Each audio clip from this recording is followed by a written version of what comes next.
Ayun. Kilala niyo dito guys, oh. Ngayong tanghali kasi wala akong ulam, kaya ito, nagsaing na ako. Meron akong sinaing, ayan. Hala. Ayan, paluto na yung sinaing ko. Nag-isip ako kung anong gawin kong ulam. Kaya ang itong naisip ko, kasi meron kaming harvest na kalabasa doon sa likuran. Tsaka meron din papaya sana, pero ito yung pinili ko, itong ang kalabasa, kalahati lang. Ano lang pala, one third lang nga lang to sa isang buo. Kasi maliliit yung mga yung klase ng kalabasa. Kaya, ayun guys.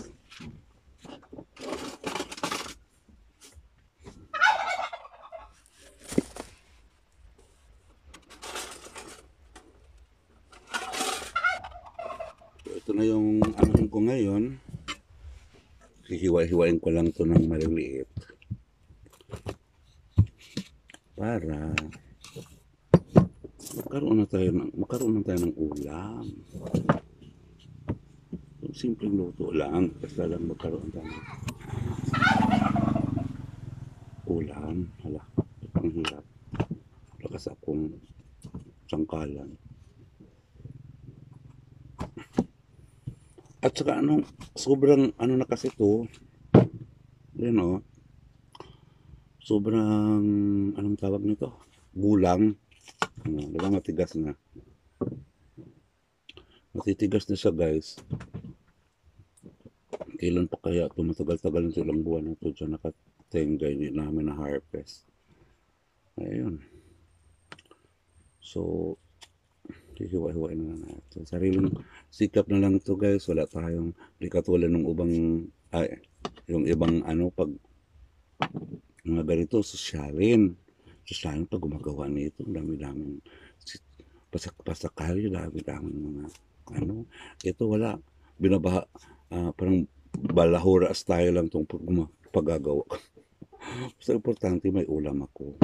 Yun lang. Diba? Nilinis ko na kasi ito, kaya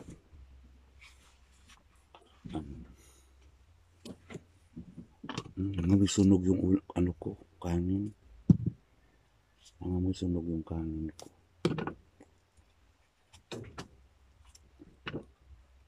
Paluto na rin eh.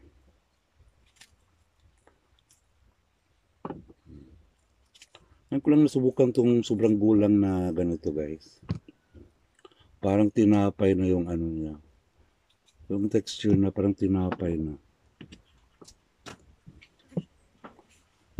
So, since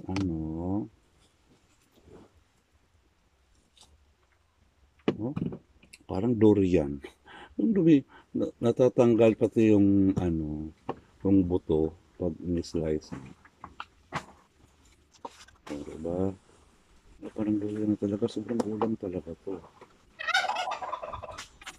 Matagal itong umambot. Parang naglalaway ako guys. Kasi bihira lang akong magluluto ng ganito.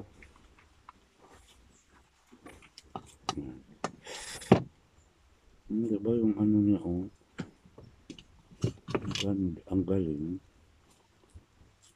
Ayan Ayan guys parang langka lang pag mo, madadala yung buto.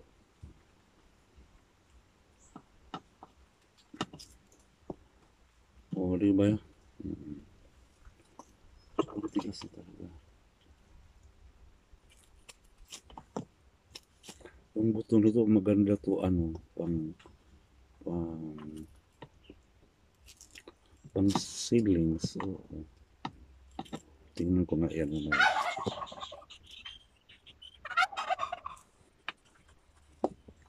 Yan ang kagandahan sa probinsya guys. Pag nagtisok ka rin ng katulad nito, hindi na ito nilabunuhan na hindi. Lang, mga organic fertilizer lang. Katulad ng mga yung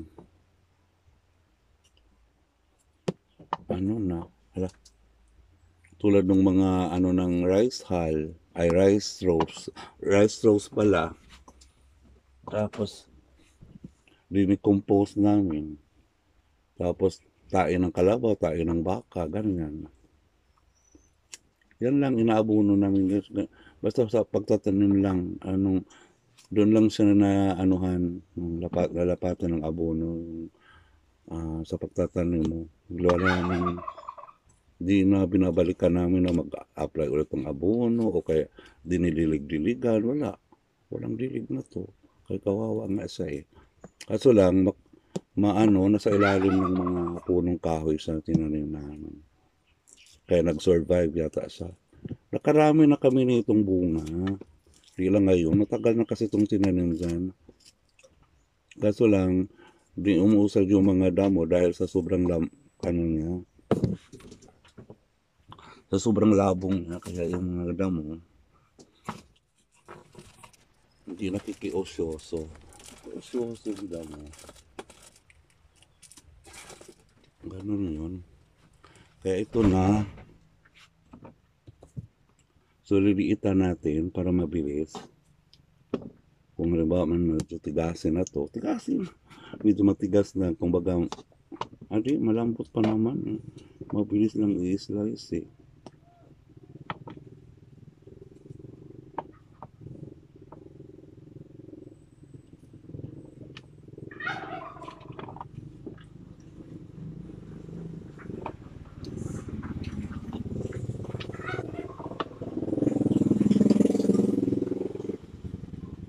So, ito na guys.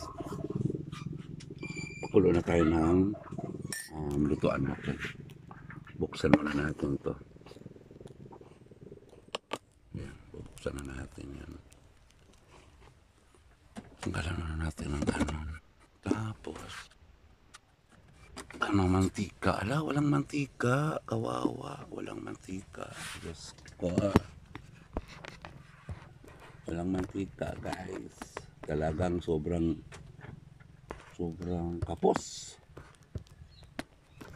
Kapos talaga itong inyong lingkod.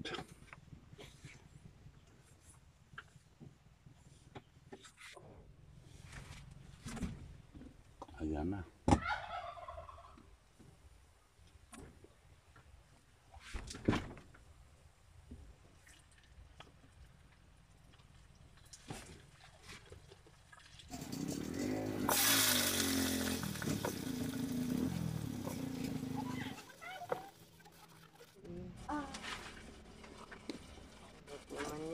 Ma'am, walang barya, ma'am. Maya na. 21. Mayroon 21 lang naman yun. Hindi. 27 pala. Ito mo. Magkano yan? 32. Ulang ka. Ulang ako ng 22 plus 27 is 59.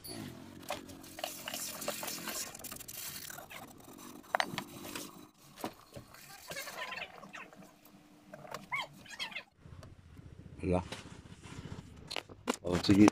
Ito na guys, Yan. Yan, pero di pa yan tapos. So, kailangan rin ng sahog. Tapos, iniisip ko, itlog lang gagawin ko. Ilalagay ko dyan maya. So, papalambutin na natin.